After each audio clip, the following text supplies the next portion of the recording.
ನಮಸ್ಕಾರ ವೀಕ್ಷಕರೇ. ಸೊ ಆದಿತ್ಯವರೇ, ನೀವು ಚೌಡಿ ಕಟ್ಟು ಹೇಳಿದ್ರಿ, ಆದಮೇಲೆ ಒಂದು ಬೊಂಬೆ ಪ್ರಯೋಗಗಳು ಕೂಡ ಅದಕ್ಕೆ ಅದರದೇ ಆದ ಕೆಲವು ನಿಯಮಗಳಿದ್ದಾವೆ. ಇದೇ ಥರದ್ದೇ ವಸ್ತುಗಳನ್ನೆಲ್ಲ ಗ್ರಂಥಿಗೆ ಅಂಗಡಿಯಲ್ಲಿ ಸಿಗೋ ಬೊಂಬೆಗಳಲ್ಲಿ ಅಷ್ಟು ಕೆಲಸ ಆಗಲ್ಲ. ಹೌದು, ಒರಿಜಿನಲ್ ವಿಚಾರ ಬೇರೆನೇ ಇದೆ. ಅದು ಯಾವ ಥರದ್ದು, ಏನಕ್ಕೆ ಈ ಬೊಂಬೆ ಪ್ರಯೋಗಗಳು, ಯಾವ ಸಂದರ್ಭಗಳಲ್ಲಿ ಬಳಸ್ತೀರಾ, ಮತ್ತು ಯಾವ ಥರದ್ದು ಅದು ಪೂಜೆ ವಿಧಾನ, ಮತ್ತು ಆ ಬೊಂಬೆ ಹೇಗಿರುತ್ತೆ, ಏನು ಮಾಡ್ತೀರಾ ತಿಳಿಸಿ ಅದ್ರ ಬಗ್ಗೆ. ಇದು ಬಂದು ಬೊಂಬೆ ಪ್ರಯೋಗ ಅಂದರೆ ಹಳೆ ಕಾಲದಿಂದನೂ ಆ ಬೊಂಬೆಗೆ ಅದರದೇ ಆದಂಥ ಮಹತ್ವಗಳನ್ನ ಇಟ್ಕೊಂಡು ಮಾಡ್ಕೊಂಬಂದಿದ್ದಾರೆ. ಇವಾಗ ಕಾಲಘಟ್ಟಕ್ಕೆ ಬದಲಾವಣೆ ಆಗ್ತಿದ್ದಾಗೆ ಕೆಲವ್ರಿಗೂ ಅದನ್ನ ಪ್ರಯೋಗ ಮಾಡೋಕ್ಕೆ ಬರದಿದ್ದಾಗ ಈಸಿ ಮೆಥಡ್ಸ್ ಹುಡ್ಕೊಂಡಿದ್ದಾರೆ. ಮರದ ಗೊಂಬೆಗಳು ಮಾಡಿಟ್ಟಂಥವ್ರು ಬೇರೆಯವ್ರು ಮಾಡಿಟ್ಟಿರ್ತಾರೆ. ಅಂಗಡಿಗಳಲ್ಲಿ ಇವಾಗೆಲ್ಲ ಗ್ರಂಥಿಗೆ ಅಂಗಡಿಯಲ್ಲಿ ಏನು ಬೇಕು ಎಲ್ಲ ರೆಡಿ ಮಾಡಿ ಸಿಗುತ್ತೆ. ಸೊ ಅದು ಹೇಗೆ ಅಂತಂದರೆ ನೋಡಿ, ಈ ಗೊಂಬೆನ ತಯಾರು ಮಾಡೋದೇ ತುಂಬ ಇಂಪಾರ್ಟೆಂಟು. ಕುಂಬಾರರು ಮಡಿಕೆ ತಯಾರು ಮಾಡೋಂಥ ಮಣ್ಣು ಅವರು ತಂದು ಇಟ್ಕೊಂಡಿರ್ತಾರೆ. ಅದೇ ಒಂದು ಮಣ್ಣುಗಳು ಅಂದರೆ ಅದು ಜೇಡಿ ಮಣ್ಣು ಟೈಪ್ನಲ್ಲಿ, ಜೇಡಿ ಮಣ್ಣು. ಆಮೇಲೆ ಅದಕ್ಕೆ ಅದರದೇ ಆದಂಥ ಒಂದು ಇದಿರುತ್ತೆ, ಹಿಂಗೆ ಕಲಿಸ್ಕೋಬೇಕು ಅದನ್ನ. ಅದಕ್ಕೆ ಅದರದ್ದು, ಯಾಕಂದ್ರೆ ಮಡಿಕೆ ಮಾಡೋಕೆ ಹೊಡೆಯಲ್ಲ ನೋಡಿ, ಹೊಡೆಯೋದಿರೋ ಥರ ಅಂತ ಅಂದರೆ ಸ್ಟ್ರಾಂಗ್ ಇರಬೇಕು ಅದು, ಅಂದರೆ ತುಂಬ ದಿನಗಳ ತನಕ ಮಡಿಕೆ. ಹೌದು, ಆ ಥರ ಇದು ಮೆಥಡ್ ಬಂದು ಕುಂಬಾರ ಮಡಿಕೆ ಮಾಡಿದಂಥ ಮಣ್ಣು ತಗೋಬೇಕು. ಅದು ಒಂದು ಸಮಯ ಇದೆ, ಆ ಸಮಯದಲ್ಲಿ ತಗೊಂಡು ಅದನ್ನ ನೀಟಾಗಿ ಕಲಿಸ್ಕೊಂಡು ಮಣ್ಣು ರೆಡಿ ಮಾಡ್ಕೋಬೇಕು. ಮಣ್ಣು ರೆಡಿ ಮಾಡಿಕೊಂಡು ಬೊಂಬೆ, ಒಂದು ಮನುಷ್ಯನ ಆಕಾರದ ಬೊಂಬೆನ ರೆಡಿ ಮಾಡಬೇಕು. ರೆಡಿ ಮಾಡಿ ಆದಮೇಲೆ ಅದಕ್ಕೊಂದಷ್ಟು ಮಂತ್ರಗಳು, ಅದಕ್ಕೆ ಒಂದು ಆಹ್ವಾನ ಇದಿರುತ್ತೆ, ಅವೆಲ್ಲ ರೆಡಿ ಮಾಡಿ ಇಡಬೇಕು. ಒಂದು ಸಮಯ ಇದೆ ಅದಕ್ಕೆ. ಆ ಸಮಯದಲ್ಲೇ ಗಳಿಗೆ ಸಮಯ ಇದನ್ನೆಲ್ಲ ನೋಡಬೇಕು. ಆ ಗಳಿಗೆಯಲ್ಲಿ ಅಂದರೆ ರಾಹುಗಾಲ, ಯಮಗಂಡಗಾಲಗಳು ಇಂಥವೆಲ್ಲ ಇರ್ತವೆ ಅದಕ್ಕೆ. ಇದನ್ನೆಲ್ಲ ನೋಡಿಕೊಂಡು ಯಾವ ಸಮಯದಲ್ಲಿ ಅಂತ ಅಂದರೆ, ಇವಾಗ ಎಕ್ಸಾಂಪಲು, ಒಂದು ವ್ಯಕ್ತಿ ಎದ್ದು ಓಡಾಡ್ತಿದ್ದಾಗ ಶಕ್ತಿಯುತನಾಗಿರ್ತಾನೆ. ಹೌದು. ಮಲಗಿದ್ದಾಗ ನಿದ್ರೆಗೆ ಹೋಗ್ಬಿಡ್ತಾನೆ. ಮಲಗಿದ್ದ ವ್ಯಕ್ತಿನ ಯಾರು ಬೇಕಾದ್ರೂ ಹೊಡಿಬೋದು. ಅವ್ರಿಗೆ ಜ್ಞಾನ ಇರಲ್ಲ, ಶಕ್ತಿನೂ ಇರಲ್ಲ ಮಲಗಿದ್ದಾಗ. ಆ ಥರನೇ ಈ ಪ್ರಯೋಗಕ್ಕೂ ಕೂಡ ಒಂದು ವ್ಯಕ್ತಿಯ ಇದನ್ನ ನೋಡ್ತೀವಿ, ಚಲನವಲನಗಳನ್ನ, ಅವರ ಗ್ರಹಗತಿಗಳ ಇದರ ಆಧಾರದ ಮೇಲೆ ಅದನ್ನ ನೋಡ್ತೀವಿ. ನೋಡಿದ್ಮೇಲೆ ಅಂದರೆ ಇದನ್ನ ನಾನು ಮಾಡ್ತೀನಿ ಅಂತಲ್ಲ, ಆ ಮೆಥಡ್ಸ್ ಇರೋದು ಹೇಗೆ ಮಾಡ್ತಾರೆ ಅಂತ ಅದನ್ನ ತಗೊಂಡು ಆ ಒಂದು ಸಮಯನ ನಿಗದಿ ಮಾಡ್ಕೊತಾರೆ. ಮಾಡ್ಕೊಂಡಾದ್ಮೇಲೆ ಯಾವ ಶಕ್ತಿಗಳನ್ನ ನಾವು ಸಿದ್ಧಿ ಮಾಡ್ಕೊಂಡಿರ್ತೀವೋ ಆ ಶಕ್ತಿನ ಆಹ್ವಾನ ಮಾಡ್ಕೊತೀವಿ. ಆಹ್ವಾನ ಮಾಡಿ ಇಟ್ಕೊಂಡು ಈ ಗೊಂಬೆ ಪ್ರಯೋಗಕ್ಕೆ ಶುರು ಮಾಡ್ತೀವಿ. ಗೊಂಬೆ ಪ್ರಯೋಗ ಹೇಗೆ ಅಂದರೆ, ಆ ಗೊಂಬೆ ಎಲ್ಲ ರೆಡಿ ಆದಮೇಲೆ ಆ ವ್ಯಕ್ತಿದು ಕಾಲಡಿ ಮಣ್ಣು, ಬಟ್ಟೆ, ಉಗುರು, ಆಮೇಲೆ ತಲೆ ಕೂದಲು ಇಂಥವೆಲ್ಲನೂ ಕಲೆಕ್ಟ್ ಮಾಡಿಕೊಂಡು ಆ ಗೊಂಬೆದು ಹೊಟ್ಟೆ ಭಾಗ ಇದೆಯಲ್ಲ, ಆ ಹೊಟ್ಟೆ ಭಾಗದ ಒಳಗಡೆ ಹಾಕ್ತಾರೆ. ಆ ವ್ಯಕ್ತಿಗೆ ಸಂಬಂಧಪಟ್ಟಿದ್ದು ವಸ್ತುನ ಈ ಗೊಂಬೆದು ಹೊಟ್ಟೆ ಈ ಜಾಗದಲ್ಲಿ ಹಾಕಿ ಫಿಲ್ ಮಾಡ್ತಾರೆ. ಫಿಲ್ ಮಾಡಿ ಆದ್ಮೇಲೆ ಆ ವ್ಯಕ್ತಿದು ಎಲ್ಲನೂ ಈ ಗೊಂಬೆಗೆ ಇದಾಗಿರುತ್ತೆ, ಆಹ್ವಾನ ಆಗಿರುತ್ತೆ. ಆ ವ್ಯಕ್ತಿದು ಏನೇನಿದೆ, ಯಾಕಂದ್ರೆ ಆ ವ್ಯಕ್ತಿ ಉಪಯೋಗಿಸಿದಂಥ ವಸ್ತುಗಳಲ್ವ, ಅದರಲ್ಲೇ ಬರುತ್ತೆ. ಬಂದಮೇಲೆ ನೇರವಾಗಿ ಇಲ್ಲಿ ಇಡೋದು. ಇದಾದ್ಮೇಲೆ ಯಾವ ಇದನ್ನ ನಾವು ಸಿದ್ಧಿ ಮಾಡಿಕೊಂಡು ನಮ್ಮ ಪವರ್ನ ಪಡ್ಕೊಂಡಿರ್ತೀವೋ ಅದಕ್ಕೆ ಸ್ವಲ್ಪ ಬಲಿಗಳನ್ನ ಕೊಟ್ಟು ಅದನ್ನ ತಯಾರು ಮಾಡ್ತೀವಿ. ಅದ್ರ ಮುಂದೆ ಬಿಡ್ತೀವಿ, ಗೊಂಬೆ ಮಾಡಿ ಇದ್ರ ಮುಂದೆ ಬಿಡ್ತೀವಿ. ಅದಕ್ಕೆ ಬೇಕಾಗಿರೋದೆಲ್ಲವೂ ಇದ್ರೊಳಗಡೆ ಇರುತ್ತೆ. ಆ ವ್ಯಕ್ತಿದು ಸಂಬಂಧಪಟ್ಟಿದ್ದು ನಿಮ್ಗೆ ಹೇಳ್ದಲ್ಲ, ಗೂಳಿಗೆ ಹೆಂಗೆ ಮೂಸಿ ಇದು ಬಿಡ್ತೀವಿ ಅಂತ, ಆ ಥರ ಇರುತ್ತೆ. ಅದಾದ್ಮೇಲೆ ಇದರಲ್ಲಿ ಸೂಜಿ ಬಿಡೋದು ಅಂತ ಹೇಳ್ತಾರೆ, ಮೊಳೆ ಬಿಡೋದು ಅಂತ ಹೇಳ್ತಾರೆ, ಮುಳ್ಳು ಬಿಡೋದು ಅಂತ ಹೇಳ್ತಾರೆ. ಎಲ್ಲ ಒಂದೇನೆ, ಆದರೆ ಬೇರೆ ಬೇರೆ ವಸ್ತುಗಳಷ್ಟೇ. ಏನು ಅಂತಂದರೆ ಕಾರೆ ಮುಳ್ಳು ಅಂತ, ಇದಕ್ಕೆ ತುಂಬ ಪ್ರಾಮುಖ್ಯತೆ ನಮ್ಮ ಇದರಲ್ಲಿ. ಕಾರೆ ಮುಳ್ಳು ಅಂತ ಬರುತ್ತೆ. ತುಂಬ ಹಳ್ಳಿಗಳ ಜನಗಳು ಗೊತ್ತು ಕಾರೆ ಮುಳ್ಳು ಅಂದರೆ ಏನು ಅಂತ. ತುಂಬ ಚೂಪಾಗಿ ತುಂಬ ಇದಾಗಿರುತ್ತೆ. ಈ ಸೂಜಿಗೂ ಇದಕ್ಕೂ ಎಲ್ಲದಕ್ಕಿಂತಲೂ ಕಂಪೇರ್ ಮಾಡಿದ್ರೆ ಇದು ತುಂಬ ಪವರ್ಫುಲ್. ಯಾವುದು ಕಾರೆ ಮುಳ್ಳಿನ ಪ್ರಯೋಗ ತುಂಬ ಬೇಗ ಆಗೋವಂಥದ್ದು, ಆಮೇಲೆ ಬೇಗ ಪವರ್ಫುಲ್ ಆಗಿ ಆಗುತ್ತೆ ಅದು. ಆ ಮುಳ್ಳು ತಗೊಂಡು ಆ ವ್ಯಕ್ತಿಗೆ ಸಂಬಂಧಪಟ್ಟಂಥ ಇದನ್ನೆಲ್ಲ ತಗೊಂಡು ಮಂತ್ರ ಪ್ರಯೋಗದ ಮುಖಾಂತರವಾಗಿ ಇದ್ರ ಮುಖಾಂತರ ಹೇಳಿ ಸಿದ್ಧಿ ಮಾಡ್ಕೊಂಡ್ರೆ ಇದ್ರ ಮುಖಾಂತರ ಕೈಗಳು ನೋಡಿ, ಈ ಜಾಯಿಂಟು, ಈ ಜಾಯಿಂಟ್ಸು, ಆಮೇಲೆ ನೆಕ್ ಜಾಯಿಂಟ್ಸು, ಕಾಲ್ ಜಾಯಿಂಟ್ಸು, ಕಾಲ್ ಕಡೆ ಪಾದ, ಎಲ್ಲ ಕಡೆಗಳಿಗೂ ಆ ವ್ಯಕ್ತಿನ ಇದು ಮಾಡ್ಕೊಂಡು ಮಂತ್ರ ಪ್ರಯೋಗದ ಮುಖಾಂತರವಾಗಿ ಚುಚ್ತಾರೆ. ಕರೆಮುಳ್ಳಲ್ಲಿ ಚುಚ್ತಾರೆ. ಇಲ್ಲಿ ಚುಚ್ಚಿದಾಗ ಆ ವ್ಯಕ್ತಿ ಎಲ್ಲಿದ್ದಾನೋ ಅಲ್ಲಿ ಡೈರೆಕ್ಟಾಗಿ ಇಲ್ಲಿ ಮಂತ್ರ ಮುಖಾಂತರವಾಗಿ ಅದು ಅನುಭವ, ಇಲ್ಲಿ ಚುಚ್ಚಿರೋ ನೋವು ಆಗುತ್ತೆ. ಆಮೇಲೆ ಆತ ಮಲ್ಕೊಂಡಲ್ಲ ಆದ್ಮೇಲೆ ನೆಲಕ್ಕೆ ಕಾಲಿಡಕ್ಕಾಗಲ್ಲ, ಊರಕ್ಕಾಗಲ್ಲ, ನಡಿಯಕ್ಕಾಗಲ್ಲ, ಚುಚ್ಚಿದಂಗಾಗುತ್ತೆ, ಮುಳ್ಳು ಚುಚ್ಚಿದಂಗಾಗುತ್ತೆ ಅಂತಾರೆ. ಯಾರೋ ಚುಚ್ಚಿದ ಅಂದ್ರೆ ನಮ್ಗೆ ಮುಳ್ಳು ಚುಚ್ಚಿದಾಗ ನಡೆಯಬೇಕಾದ್ರೆ ಹಂಗಾಗುತ್ತೆ. ಕಾಲು ಮೂಳೆಯಲ್ಲಿ ನೋಯ್ತಾ ಇದೆ, ಒಳಗಡೆ ಚುಚ್ತಾ ಇದೆ, ಇಲ್ಲಿ ಚುಚ್ತಾ ಇದೆ, ಎದ್ದು ನಡೆಯಕ್ಕಾಗೋದಿಲ್ಲ ಅಂತ ಹೇಳ್ತಾರೆ. ಮಂತ್ರದ ಮುಖಾಂತರವಾಗಿ ಮುಳ್ಳು ಪ್ರಯೋಗ ಮಾಡೋದು ಇದು ತುಂಬಾ ಡೇಂಜರ್ ಅಲ್ವಾ? ತುಂಬಾ ಡೇಂಜರ್ ಅಂದ್ರೆ ತುಂಬಾ. ಈ ಪ್ರಯೋಗಗಳು ಮಾಡಬಾರ್ದು. ಇದು ಇತ್ತು ಕಾಲದಲ್ಲಿ ಇತ್ತು. ಜನಗಳನ್ನ ಸಾಯಿಸೋದಕ್ಕೋ, ಜನಗಳ ಅಭಿವೃದ್ಧಿ ಕಾರಣ ಒಬ್ಬ ವ್ಯಕ್ತಿ ಚೆನ್ನಾಗಾದ ಅಂದಾಗ ಅವನ್ನ ಬೀಳಿಸೋದಕ್ಕೋ ಇದೆಲ್ಲವನ್ನು ಮಾಡ್ತಾಯಿದ್ರು. ಆದರೆ ತುಂಬ ಜನಗಳು ಇರ್ತಾ ಇರಲಿಲ್ಲ. ಅದು ಕೆಲವು ವ್ಯಕ್ತಿಗಳು ಇರ್ತಾ ಇದ್ರು. ಇವಾಗ ಎಲ್ಲೋ ಒಂದು ಮೂಲೆಯಲ್ಲಿ, ಇವಾಗ ಕರ್ನಾಟಕ ಅಂದ್ರೆ ಇಷ್ಟು ಜಿಲ್ಲೆಗಳಿದೆ, ಯಾವುದೋ ಒಂದು ಮೂಲೆ ಒಬ್ಬ ಪ್ರಯೋಗ ಮಾಡ್ತಾನೆ ಅಂದರೆ ಆ ಪ್ರಯೋಗನ ತೆಗಿಯೋಕೆ ಇನ್ನೊಬ್ಬನಿಗೆ ಬರಬೇಕಲ್ವಾ, ಎಲ್ಲರಿಗೂ ಆ ವಿದ್ಯೆಗಳು ಕಲ್ತಿರ್ಬೇಕಲ್ವಾ. ಹಂಗಾಗಿ ಏನಾಗುತ್ತೆ, ನಾರ್ಮಲ್ ಬೇರೆ ಬೇರೆ ವಿದ್ಯೆಗಳು ಕಲ್ತವ್ರು ಇರ್ತಾರೆ, ಅಲ್ಲಿ ಹೋದಾಗ ಇದು ಗೊತ್ತಾಗಲ್ಲ ಏನು ಮಾಡಿದ್ದಾರೆ ಅಂತ. ಎಲ್ಲ ನಾರ್ಮಲ್ ಅಂದ್ಕೊಂಡು ಹೋಮಾಚಾರ ಆಗಿದೆ ಅಂದ್ಕೊಂಡು ಪ್ರಯೋಗ ನಿವಾರಣೆ ಮಾಡಕ್ಕೆ ಹೋಗ್ತಾರೆ, ಆಗೋದಿಲ್ಲ. ಸೊ ಈ ಯಾಕೆ ಮಾಡಿದ್ದಾರೆ ಪ್ರೊಸೀಜರು ತೆಗಿಯೋನಿಗೂ ಗೊತ್ತಿರಬೇಕು. ಸೊ ಅದೇ ಥರದ್ದೇ ಅವನು ಮಾಡಬೇಕಾಗುತ್ತೆ, ಅದೇ ಥರ ಮಾಡಿ ತೆಗಿಬೇಕಾಗತ್ತೆ. ಆವಾಗ ಅದು ಕ್ಲೀನ್ ಆಗುತ್ತೆ. ಕಾಲಿಗೆ ಎಲ್ಲಿ ಮುಳ್ಳು ತೆಗೆದಿದ್ದು ಅಲ್ಲೇ ತೆಗಿಬೇಕು. ನಾವು ಇಲ್ಲೂ ಮುಳ್ಳು ತೆಗೆಸ್ಕೊಂಡು ಕೈಯಲ್ಲಿ ತೆಗಿಯೋಕೆ ಹೋದರೆ ವಾಸಿ ಹೆಂಗಾಗತ್ತೆ. ಸೊ ಅದೇ ರೀತಿ ಈ ಪ್ರಯೋಗ ಬಂದು ಕೆಲವರು ಮಾಡ್ತಾರೆ. ಇವಾಗ ಜನಗಳಲ್ಲಿ ನನ್ಗೆ ಗೊತ್ತಿಲ್ಲ ಯಾರ್ಯಾರು ಎಲ್ಲೆಲ್ಲಿ ಮಾಡ್ತಾರಂತ. ಸಪೋಸ್ ಎಲ್ಲೋ ಒಂದು ಕಡೆ ಇವಾಗೇನು ನೀವು ಬೊಂಬೆ ಪ್ರಯೋಗ ಹೇಳಿದ್ರಿ, ಸೇಮ್ ಇದೇ ಥರದ್ದೇ ಒಂದು ಕುಂಬಾರ ಆ ಮಣ್ಣಲ್ಲೇ ಬಳಸಿ ಬೊಂಬೆ ಮಾಡಿ ಕಾರೆ ಮುಳ್ಳಲ್ಲಿ ಚುಚ್ಚಿ ಪ್ರಯೋಗ ಆಗಿರುತ್ತೆ ಅಂತ ಇಟ್ಕೊಳ್ಳೋಣ. ಆ ವ್ಯಕ್ತಿಗೆ ಸಂಬಂಧಪಟ್ಟಿದ್ದ ವಸ್ತುಗಳೆಲ್ಲ ಹೊಟ್ಟೆಲಿ. ಸೊ ಇದು ಆಗೋಗಿದೆ. ಆಮೇಲೆ ಅದನ್ನೇನು ಮಾಡ್ತಾರೆ ಗೊತ್ತಾ, ಅದಲ್ಲ ಅದನ್ನೇನು ಮಾಡ್ತಾರೆ ಅಂದರೆ ಅದು ಮಾಡಾದ್ಮೇಲೆ ಪ್ರಯೋಗ ಎಲ್ಲ ಆದ್ಮೇಲೆ ಸ್ಮಶಾನದಲ್ಲಿ ತಗೊಂಡು ಉಳ್ತಾರೆ ಆ ಬೊಂಬೆನ. ಅಂದ್ರೆ ಇದ್ರ ಲೆಕ್ಕ ನೋಡಕ್ ಹೋದ್ರೆ ಆ ವ್ಯಕ್ತಿನ ಸಾಯಿಸಿ ತಗೊಂಡೋಗಿ ಸ್ಮಶಾನ, ಅವನು ಬದುಕಿರ್ತಾನೆ, ಇಲ್ಲಿ ಸಮಾಧಿ ಮಾಡಿರೋ ಒಂದು ಬೊಂಬೆನ ಎಲ್ಲ ರೆಡಿ ಮಾಡಿ ಮಂತ್ರಗಳು ಪ್ರಯೋಗ ಮಾಡಿ ರಾತ್ರಿ ತಗೊಂಡೋಗಿ ಸ್ಮಶಾನದಲ್ಲಿ 2 ಟೈಪ್ ಆಗಿರುತ್ತೆ. ಹಳೆ ಇವಾಗ ಯಾವುದೋ ಒಂದು ಸತ್ತಿರ್ತಾನೆ ಮನುಷ್ಯ, ಅದೊಂದು 6 ತಿಂಗಳಾಗೋಗ್ಬಿಡುತ್ತೆ, ಆ ಗುಂಡಿಯಲ್ಲಿ ಊತ್ರೆ ಕೆಲಸ ಸ್ವಲ್ಪ ಲೇಟು. ಹೊಸ್ದಾಗಿ ಇವಾಗ ಒಂದು 15 ದಿವಸ ಆಗಿರುತ್ತೆ, 1 ವಾರ ಆಗಿರುತ್ತೆ. ಒಬ್ಬ ಮನುಷ್ಯ ಸ್ಮಶಾನದಲ್ಲಿ ಖಾಲಿ ಜಾಗದಲ್ಲಿ ಇವ್ರೇನು ಖಾಲಿ ಎಲ್ಲ ಊತಿರೋಂಥ ಯಾವುದೋ ಒಂದು ಡೆಡ್ ಬಾಡಿಗೆ ಊತಿರ್ತಾರಲ್ಲ ಅಲ್ಲಿಗೆ ಹೋಗ್ತಾರೆ. ಹೌದು, ಅದ್ರಲ್ಲಿ ಹಾಕೋದು ಒಂದಿಷ್ಟು ಇದು ಮಾಡಿ ಹಾಕೋದು. ಸೊ ಅದು ಇಲ್ಲಿ ಹಳೆ ಬಾಡಿ ಕೊಳಿತಾ ಇರುತ್ತೆ, ಇಲ್ಲಿ ಹೊಸದೊಂದು ಮನುಷ್ಯಂದು ಇದನ್ನೇ ತೆಗೆದು ಬಂದಲ್ಲಿ ಒಡೆ ಹಾಕಿರುತ್ತೆ. ಸೊ ಅಲ್ಲಿ ಎಫೆಕ್ಟ್ ಹೆವಿ ಬೀಳುತ್ತೆ, ತುಂಬಾ ಡೇಂಜರು. ಇವು ನೋಡಿ ದೊಡ್ಡ ವ್ಯಕ್ತಿಗಳೆಲ್ಲ ಪಾಪ ಒಳ್ಳೆ ಬಿಸ್ನೆಸ್ಗಾರರಾಗಿರ್ತಾರೆ, ಹಣಕಾಸು ಎಲ್ಲನೂ ಸಂಪಾದನೆ ಮಾಡಿರ್ತಾರೆ. ಇನ್ಯಾರೋ ಒಬ್ನಿಗೆ ಅದನ್ನ ಏಳಿಗೆ ಕಾಣಕ್ಕಾಗೋದಿಲ್ಲ, ಆ ಟೈಮ್ನಲ್ಲಿ ಹೋಗಿ ಇಂಥ ಪ್ರಯೋಗಗಳು ಮಾಡ್ತಾರೆ. ಅಥವಾ ಅಷ್ಟು ದೊಡ್ಡವನಾಗಿದ್ದವನು ಹಣಕಾಸಿನ ಇದೊಂದು ಬೀದಿಗೆ ಬಂದ್ಬಿಟ್ಟಿರ್ತಾರೆ. ಸೊ ಪ್ರಯೋಗಗಳು ಮಾಡ್ತಾರೆ. ಆದರೆ ಏನಂದರೆ ಈ ಪ್ರಯೋಗನ ಮಾಡ್ದ ಅಂತನ್ನ ಹಾಗೆ ತೆಗಿಯೋನು ಎಕ್ಸ್ಪರ್ಟ್ ಆಗಿರಬೇಕು, ಅನುಭವ ಇರಬೇಕು. ಬಟ್ ನಂದು ಕಂಪ್ಲೀಟ್ ಆಗಿ ಮಾಡ್ದಂತನ್ನ ರಿಮೂವ್ ಮಾಡೋದು ನನ್ನ. ಸೊ ಯಾವ ಥರ ನೀವು ರಿಮೂವ್ ಮಾಡ್ತೀರಾ? ಸೇಮ್ ಯಾವ ಮೆಥಡಲ್ಲಿ ಮಾಡಿರ್ತಾರೋ ಆ ಮೆಥಡೆಲ್ಲ ನಮ್ಗೆ ತಿಳಿದಿರೋದ್ರಿಂದ ಸೇಮ್ ಮೆಥಡ್ನಲ್ಲೇ ನಾವು ಅದನ್ನ ತೆಗೆದು ಹೊರಗಡೆ ರಿಮೂವ್ ಮಾಡ್ತೀವಿ. ಸೊ ಈಗ ಯಾವುದೋ ಒಬ್ಬ ವ್ಯಕ್ತಿ ಬರ್ತಾನೆ, ಆ ಥರ ಪ್ರಯೋಗ ಆಗಿರುತ್ತೆ ಅಂತ. ಸೊ ಹಿಂಗೆ ಆಗೈತೆ ಅಂತ ನೀವು ಹೆಂಗೆ ಪತ್ತೆ ಮಾಡ್ತೀರಾ? ಗೊತ್ತಾಗುತ್ತೆ ಆ ವ್ಯಕ್ತಿಯ ಸಿಂಪ್ಟಮ್ಸು, ಆತನ ನಮಗೂ ಆ ಪ್ರಯೋಗ ಹೇಗೆ ಮಾಡ್ತಾರೆ ಅಂತ ಗೊತ್ತಿರೋದ್ರಿಂದ. ಇವಾಗ ನೀವು ಒಂದು ಕಾರ್ ಓಡಿಸೋದು ಗೊತ್ತಿದೆ ಅಂದರೆ ಯಾವಾಗ ಕಾರ್ ಕೊಟ್ಕೊಂಡು ನೀವು ಮೂವ್ ಮಾಡ್ತೀರಾ. ಅದನ್ನೇನು ನಿಮಗೆ ಅದು ಬೆನ್ಸು, ಇದು ಜೀಪು, ಇದು ಅಂತ ಹೆಂಗೆ ಬರಲ್ಲ.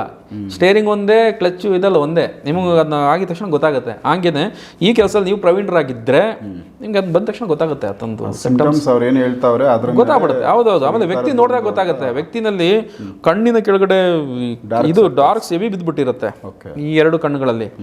ಆಮೇಲೆ ವ್ಯಕ್ತಿ ಯಾವುದೇ ಮುಖದಲ್ಲಿ ಆ ಚಾರ್ಮ್ ಇರೋದಿಲ್ಲ, ಕಳೆ ಇರೋದೇ ಇಲ್ಲ. ಹೆಂಗಿರ್ತಾನೆ ಅಂದರೆ ಒಂದು 6 ತಿಂಗಳು ಹಾಸ್ಪಿಟ್ಲ್ ಅಡ್ಮಿಟ್ ಮಾಡಿ ಕರ್ಕೊಂಬಂದಾಗ ಹೇಗಿರ್ತಾನೆ ಆಗಿರ್ತಾರೆ.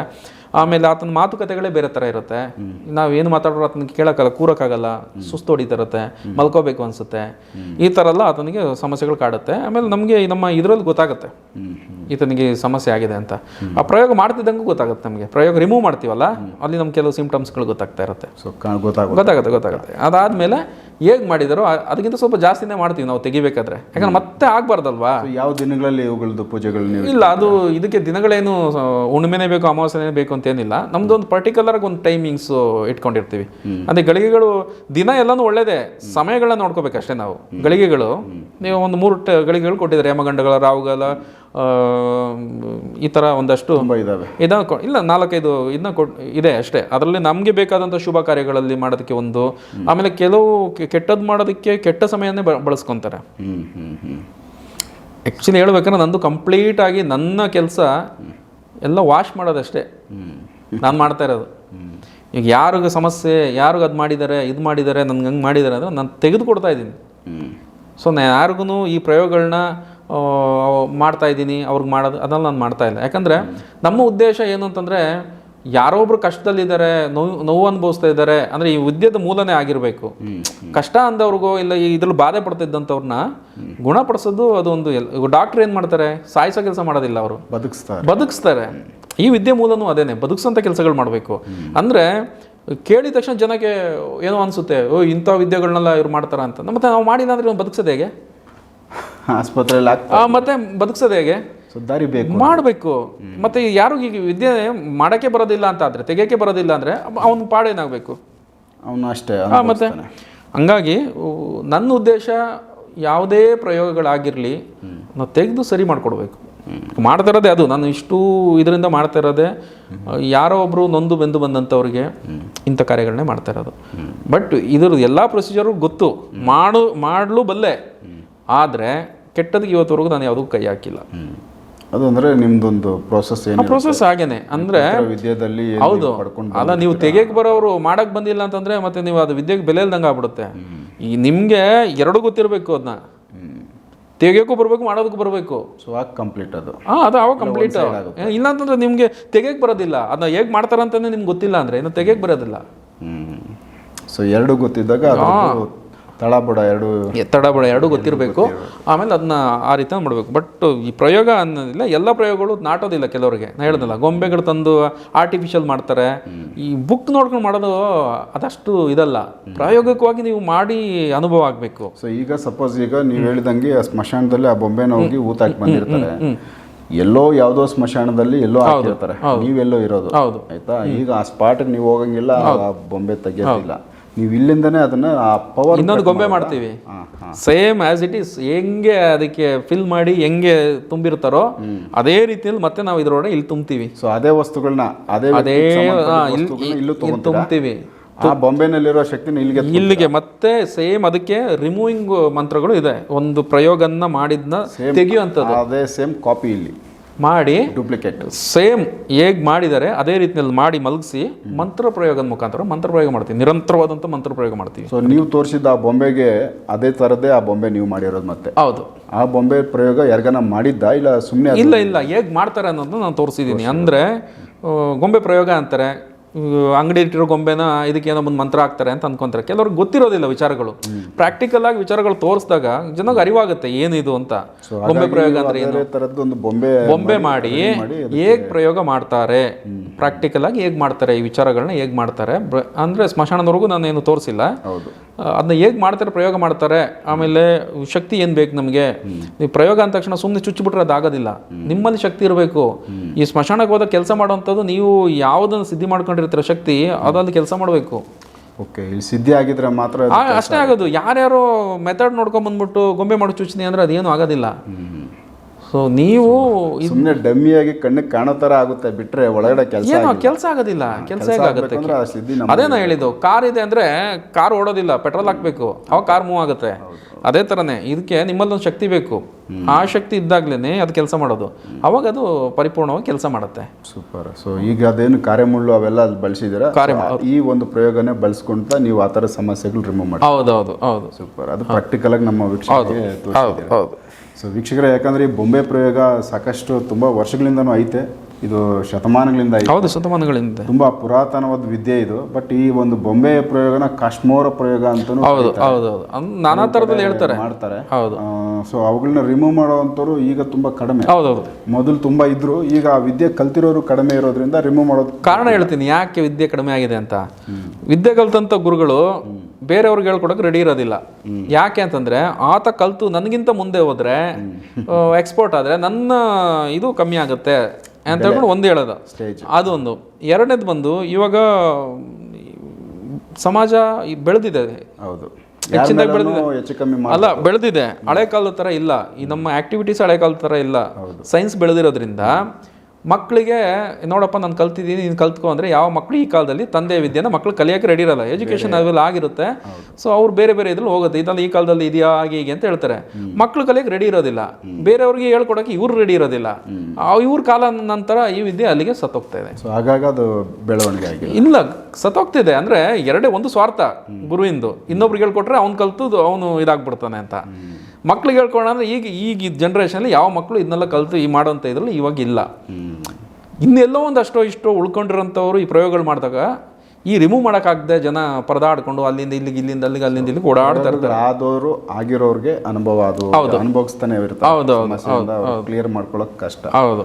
ಸುತ್ತಾಡಿ ಈಗ ಯಾಕಂದ್ರೆ ಆಸ್ಪತ್ರೆಗಳಲ್ಲಿ ಕೆಲವೊಂದೆಲ್ಲ ಡಾಕ್ಟರ್ಗಳ ಕಡೆಯಿಂದ ಏನೆಲ್ಲ ಮಾಡಬೇಕು ಆ ಪ್ರೊಸೆಸ್ಗಳೆಲ್ಲ ಮಾಡಿ ಆದ್ಮೇಲೆನೂ ಸಮಸ್ಯೆ ಹಂಗೆ ಐತೆ ಅಂದಾಗ ಇದು ಆಸ್ಪತ್ರೆದಲ್ಲ ಅಂತ ತಿಳ್ಕೊಂಡು ಇದೇನೋ ಆಗೈತೆ ಅಂತ ಅದಾದ್ಮೇಲೆ ಮಾಂತ್ರಿಕರು ಇಲ್ಲ ಯಾರಾದ್ರೂ ವೈದ್ಯರ ಹತ್ರ ಸೊ ಅವರು ಇದನ್ನು ಪತ್ತೆ ಮಾಡಿ ಅವ್ರಿಗೆ ಗೊತ್ತಿರೋ ಮೆಥಡಲ್ಲಿ ರಿಮೂವ್ ಮಾಡ್ತಾರೆ. ಇದರಲ್ಲಿ ಒಂದಲ್ಲ ತುಂಬ ಮೆಥಡ್ಸ್ಗಳಿದ್ದಾವೆ ಒಳಗಡೆನೆ, ಅಂದರೆ ಎಷ್ಟೋ ನಶಿಸಿ ಹೋಗಿದೆ.